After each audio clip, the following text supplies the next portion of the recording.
Hola, bienvenidos al segundo video de la serie lectura del capítulo 118 del libro de Urantia.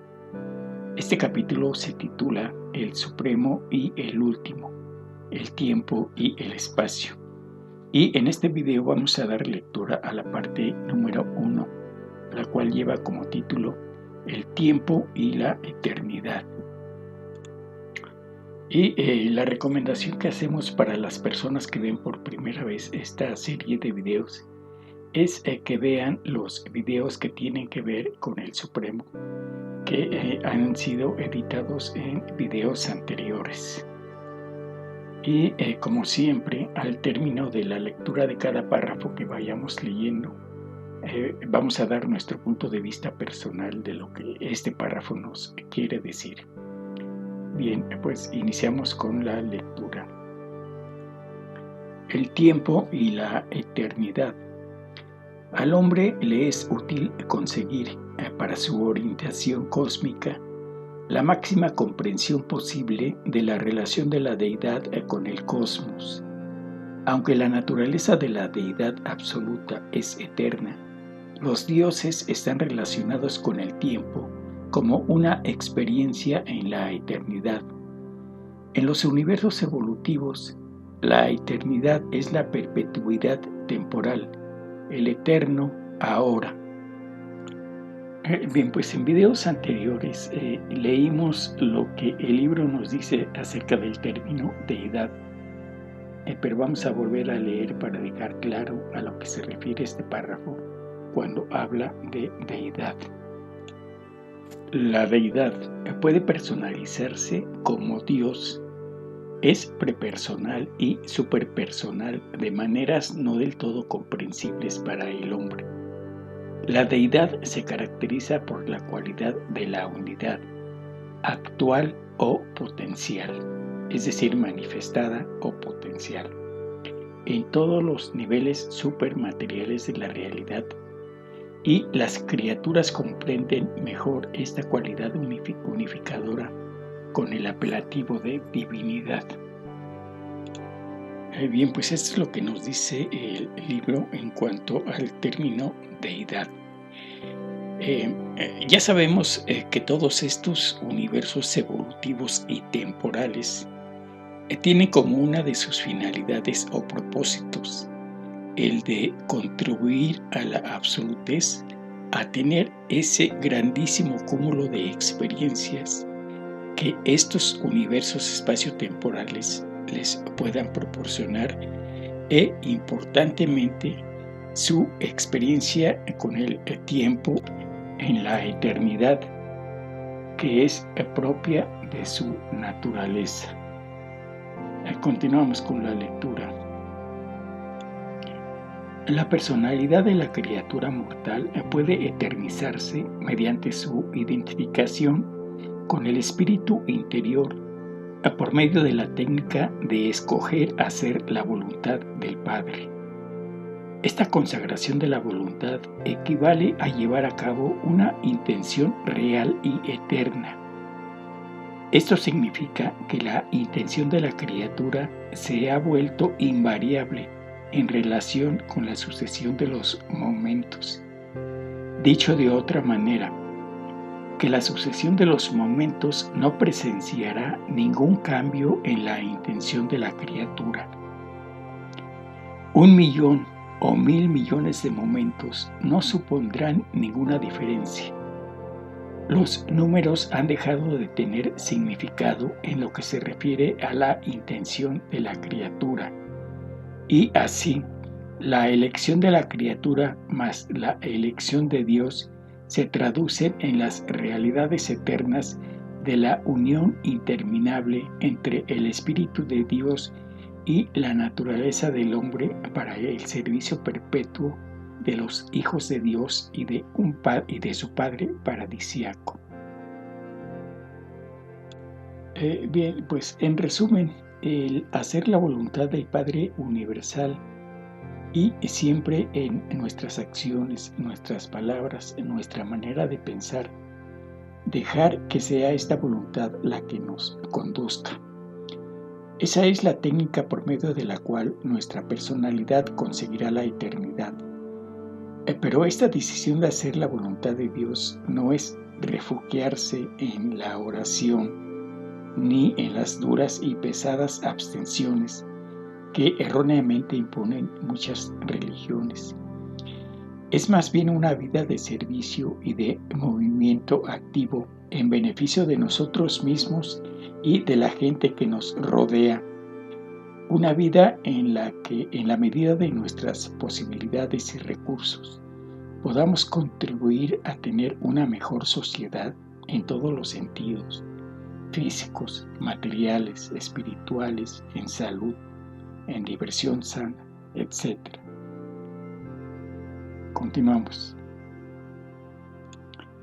Existe una relación directa entre la madurez y la unidad de la conciencia del tiempo que tiene cualquier intelecto dado. La unidad de tiempo puede ser un día, un año o un periodo más largo, pero es inevitablemente el criterio mediante el cual el yo consciente evalúa las circunstancias de la vida y mediante el cual el intelecto que concibe, mide y evalúa los hechos de la existencia temporal.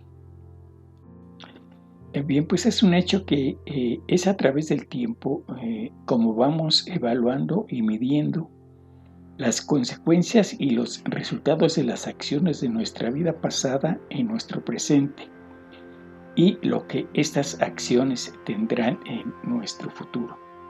Es a lo que se refiere este párrafo. Continuamos. La experiencia, la sabiduría y el juicio son los fenómenos que acompañan a la prolongación de la unidad de tiempo en la experiencia de los mortales.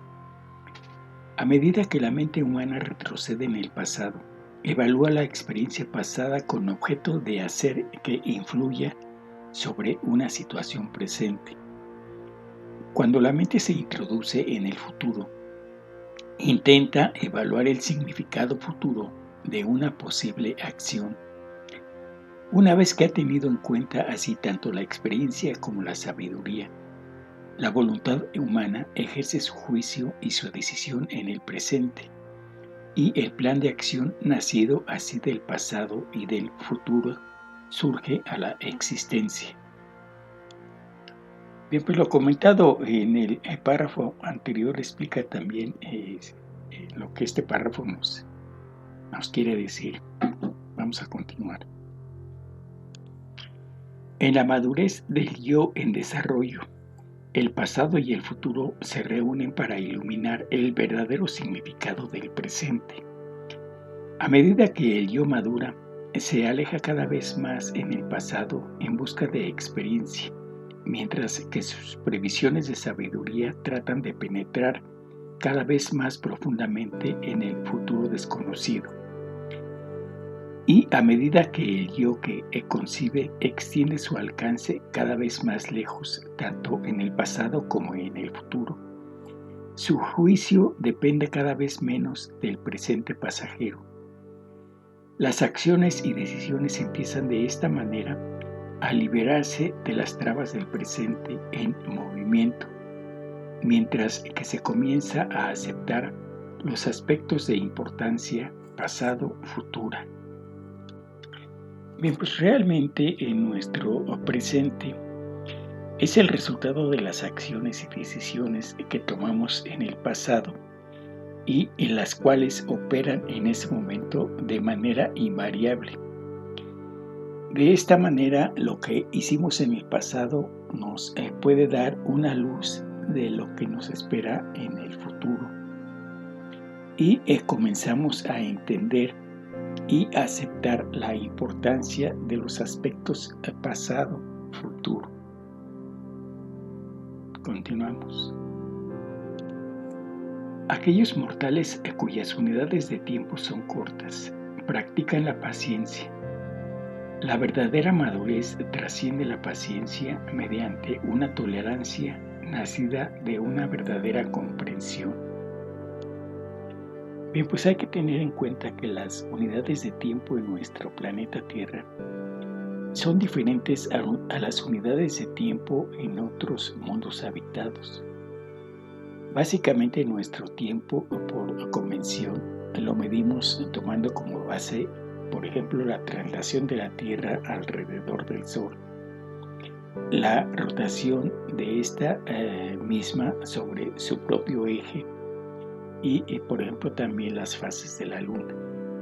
Esas son las unidades que tenemos establecidas como estándares, como convenciones para medir nuestro tiempo. Bien, pues continuamos. Madurar significa vivir más intensamente en el presente, eludiendo al mismo tiempo las limitaciones del presente. Los planes de la madurez, basados en la experiencia pasada, nacen en el presente de tal manera que realzan los valores del futuro. Muy bien, pues en este párrafo no tenemos ningún comentario, se explica por sí mismo. Continuamos. La unidad de tiempo de la inmadurez concentra los significados y los valores en el momento presente de tal manera que separa el presente de su verdadera relación con el no presente, con el pasado futuro.